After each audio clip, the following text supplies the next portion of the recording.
Keberhasilan dan rasa aman kerap membuat kita terlena.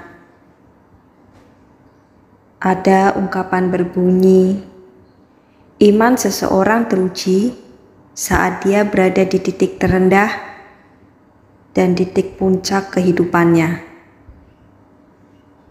Tak kala Daud berada di puncak kejayaannya, di mana Tuhan mengaruniakan keamanan kepadanya terhadap semua musuh di sekelilingnya. Daud tak berpuas diri. Sebaliknya, Daud terpikir untuk mendirikan rumah bagi Tuhan. Namun Tuhan berfirman, "Aku akan membangkitkan keturunanmu, yang kemudian dialah yang akan mendirikan rumah bagi namaku. Dan aku akan mengokohkan tata kerajaannya untuk selama-lamanya." Atas hal ini Daud pun berkata, "Siapakah aku ini ya Tuhan Allah? Dan siapakah keluargaku? Sehingga Engkau membawa aku sampai sedemikian ini." Sikap Daud ini menunjukkan penyerahannya pada Tuhan. Ia tidak kecewa karena ia tidak bisa mendirikan bait Allah.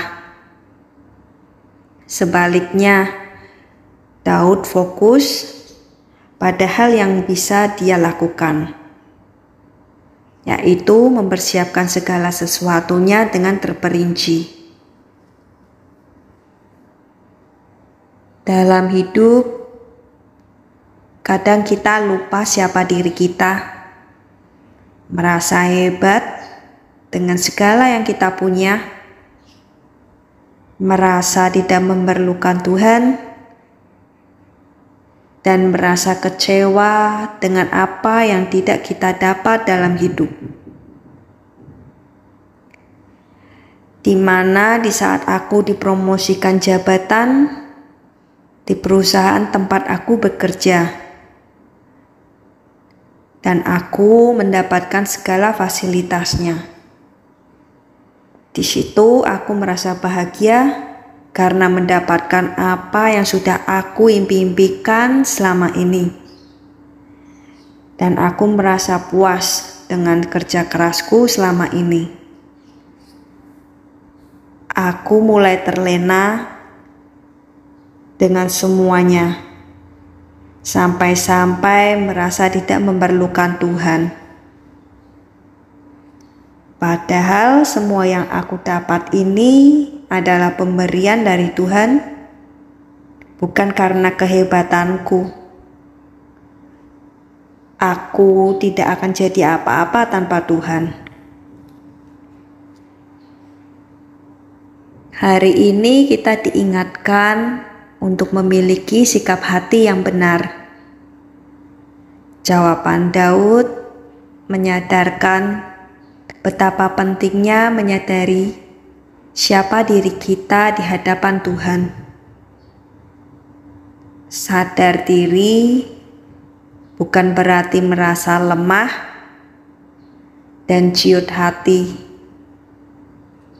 kemudian berpikir kita tidak punya kemampuan dan daya juang untuk menjalani kehidupan yang lebih baik. Bukan pula sikap bersembunyi di balik kenyataan.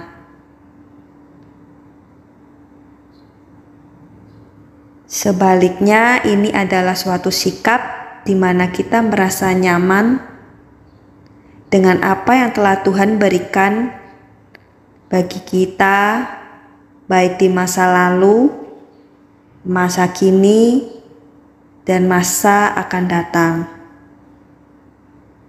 Tidak memaksa kehendak kita, tetapi mengikuti kehendak Tuhan kemanapun Ia membawa hidup kita.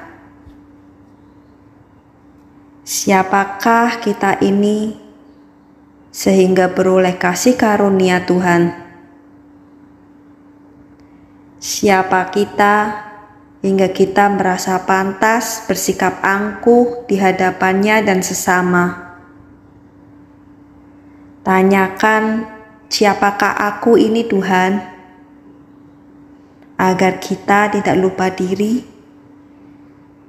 agar kita selalu diingatkan akan kemurahan, kebaikan, dan kelimpahan kasih setia Tuhan di dalam hidup kita. Tuhan Yesus memberkati.